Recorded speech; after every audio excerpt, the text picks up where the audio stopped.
Seni boşayacağım. Tidak lama, Ferhat pun keluar dari ruangan raja dan mengatakan raja telah menunggunya. Mihrimah pun meninggalkan Rustem. Rustem pun nampak lemas mendengar keinginan Mihrimah. Mihrimah masuk ke dalam. Raja langsung menyuruh Mihrimah untuk berbicara. Mihrimah pun berbicara. Aku tahu semuanya. Ayah, bagaimana bisa kamu membuat keputusan melawan Bayezid setelah kamu kehilangan anakmu beberapa kali? Jika ibuku hidup, maka hal ini tidak akan terjadi. Raja pun berkata, Mihrimah, apakah kamu tahu apa yang kamu katakan? Bagaimana bisa kamu berbicara dengan cara seperti itu kepadaku? Apakah kamu juga ingin memberontak seperti adikmu? Asi kardeşine mi özleriz? Mihrimah pun menjawab, maafkan aku raja, maafkan jika aku telah melewati batasan. Tapi bagaimanapun, kamu tahu apa yang kita lalui akhir-akhir ini. Aku seperti ini karena merasa sakit dan sedih dan membuatku tidak bisa tenang. Keinginanku darimu hanyalah memaafkan adikku.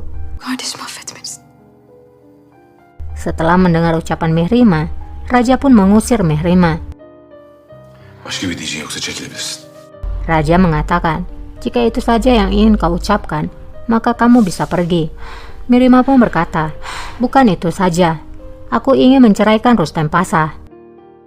Var. Rüstem'i boşamak istiyorum. Raja pun berkata, apakah karena Bayezid? Mihrimah pun diam menunduk. Raja berkata, karena Bayezid, kamu membuat kesalahan dengan marah kepada Rustem. Mihrimah, Bayezid'in en büyük düşmanı... Bayezid adalah musuh terbesar bagi dirinya sendiri, Mihrimah. Dia memulai pemberontakan dan mengabaikan keinginanku. Dia memberikan senjata kepada rakyat dan membentuk pasukan apapun. Silahlandırıp ordu topladı. Zinhar bu size karşı bir isyan... Mihrimah pun membela Bayezid. Ia berkata, Bayezid tidak memberontak melawan dirimu, tapi melawan Pangeran Selim. İsyan değildi hünkârım. Şehzade Selim'e karşı... Selim'e karşı yapılmış hak... Raja pun semakin marah. Ia menjawab, penghinaan terhadap Selim adalah penghinaan bagi diriku. Adikmu Bayezid lupa kalau dirinya adalah seorang pangeran, dan ia bertindak seperti seorang bandit. Hakareti kendime karşı yapılmış sayar. Bu eşkıyalık etmiştir. Madem bu... Sejak dia memilih jalan itu, maka dia harus membayarnya. Vatan girdi, bedelini misli ödeyecek. Kamu harus tetap bersama Rustem. Dia hanya melakukan apa yang aku katakan padanya. Tanpa izinku, kamu tidak akan memiliki kekuatan. Benim iradem yoksa Rüstem'in kudreti de yok. Kamu tidak boleh mengakhiri pernikahanmu. Kamu tidak boleh menceraikannya. Sekarang pergilah. İradem yoktur. Boşayamazsın, çekilebilirsin. Mihrimah pun terdiam karena ayahnya tidak mengizinkan perceraiannya. Ia pun meninggalkan raja di sana. Di Konya, pesta perayaan kemenangan pun dibuat. Para selir menari di hadapan Selim dan Nurbanu.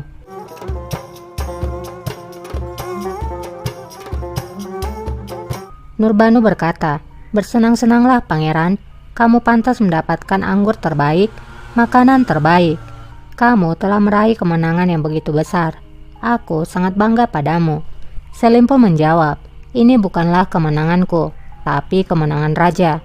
Jika dia tidak setuju, tidak Janisari maupun gubernur akan berada di sisiku. Nurbanu pun menjawab, bukankah ini kemenangan yang kamu dapatkan melalui dukungan dari raja? Sultan Sulaiman telah memilihmu, menyelamatkan hidupmu, dan menyerah kepada Pangeran Bayezid. Selim pun berkata, Bayezid terluka dengan panah di dadanya. Tidak ada yang tahu kalau dia akan bangkit kembali.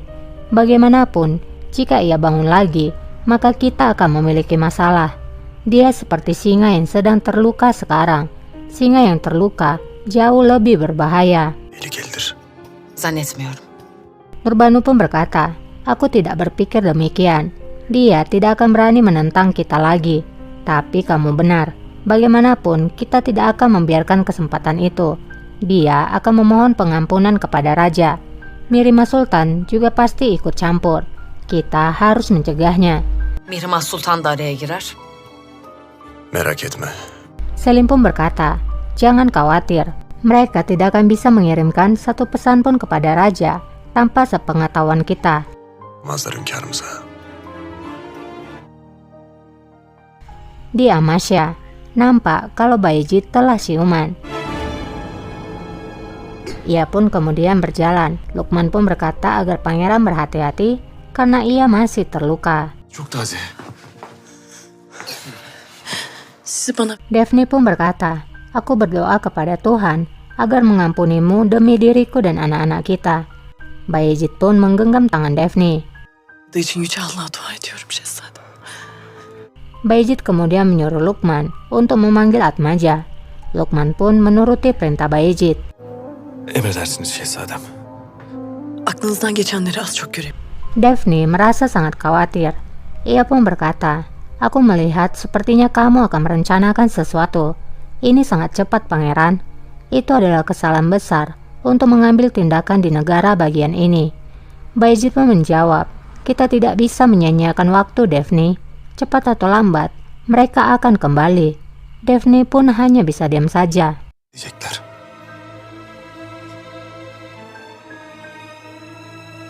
Bayezid kemudian melihat ke arah baju besinya yang tergantung. Daphne pun berbicara, panah itu hampir mengenai hatimu. Baju besi itulah yang telah melindungimu. Bayezid pun sambil memandang baju itu berkata, itu adalah hadiah dari ibuku. Air mata dan doanya lah yang telah melindungiku. Onun gözyaşları ve duası korudu beni. Di Istanbul, Sumbul berkata pada Mihrimah, sudah kukatakan padamu Sultana, bahwa raja tidak akan setuju dengan perceraianmu. Aman diyeyim daha fazla. Kumohon jangan bersikeras lagi dan membuat dirimu menjadi stres. Mihrimah pun bertanya, lalu apa yang akan terjadi, Sumbul? Apakah ayahku juga akan memutuskan untuk mengeksekusi diriku? Yoksa hünkâr babam benim için de mi fetva alır? Tidak berapa lama, Rustem pun masuk ke sana. Mihrimah langsung berkata, cepat atau lambat, aku akan menyingkirkanmu, Rustem. Perhatikan baik-baik jarak di antara kita. Kamu tidak akan pernah mendapatkan kesempatan lebih dekat dari ini. Kamu tidak akan pernah menyentuhku lagi. Dokunamayacaksın. Demek sana yaklaşamayacağım ve dokunam. Rustem pun bertanya, apakah aku tidak akan bisa menyentuhmu mulai saat ini? Mihrimah pun hanya diam. Dokunamayacağım öyle mi? Rustem berkata lagi, Mihrimah, apa yang membuatmu berpikir aku menginginkanmu? Aku tidak peduli sedikit pun tentang dirimu.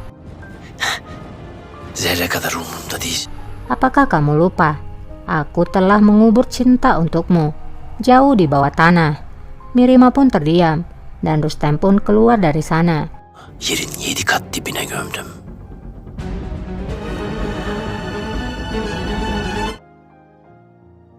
Kembali ke konnya, Atmaja telah bersama pangeran. Lukman berkata, pangeran, kamu menakuti kami. Bayezid pun menjawab, aku tidak akan menyerah dengan mudah. Kamu telah melihat dengan siapa aku bertarung. Sepertinya seluruh dunia telah bersekutu untuk melawanku. Bütün cihan karşımda birlik olmuş. Atmaja berkata, ini adalah keajaiban dari Tuhan bahwa kamu masih hidup, pangeran. Bayezid pun menjawab, aku melihatmu, Atmaja, ketika panah mengeluarkan seluruh jiwaku, ketika langit menjadi gelap. Kamu telah membawaku dari sana. Bulanmışken geldin çıkardın beni oradan. Aku berhutang nyawa padamu. Atmaja pun menjawab, tidak, pangeran, hanya berterima kasihlah kepada Tuhan. Pedangku selalu bertarung bersama pria pemberani seperti dirimu. Kılıcım hep sizin gibi yiğitlerin ve masumların emrinde. Mungkinkah ada kehormatan yang lebih besar dari ini? Bayezid pun lalu bertanya, apa yang dilakukan oleh tentaraku? Atmaja pun menjawab, kita telah menarik 10.000 tentara. Kita mengalami penderitaan yang besar, tetapi kita dapat menebusnya. Lakin telafisi mümkün. Asker toplam. Mendengar hal itu, Bayezid pun berkata, mulailah merekrut prajurit lagi. Jika aku tidak bangkit segera, mereka akan datang kembali dan membunuhku. Dan di waktu itu, maka mereka akan berhasil. Olacaklar. Allah göstermesin. Bayezid pun kemudian memandang kepada Atmaja. Ia pun bertanya, apa yang mengganggumu, Atmaja? Apakah kamu menerima kekalahan pertama kita ini?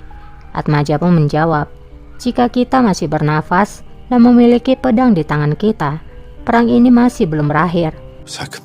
Ve elimiz hala kılıcı tutuyorsa galip olmaz şehzadem. Dan perang yang belum berakhir masih belum ada pemenangnya. Apa yang aku khawatirkan adalah Rustem Pasha. Aku masih belum bisa melupakan pengkhianatannya. Izinkan aku untuk membunuhnya, Pangeran. Müsaade edin gidip kellesini alayım şehzadem. Tuhan tahu apa yang akan dia bawakan pada kita. Bayezid pun menjawab, kita akan membalas dendam kepada pengkhianat itu, yaitu Rustem Pasha. Tapi sekarang masih belum. Rüstem denen hainden iyi şimdi değil. Hari untuk balas dendam akan segera tiba, Atmaja. Atmaja pun menuruti apa yang dikatakan oleh Bayezid.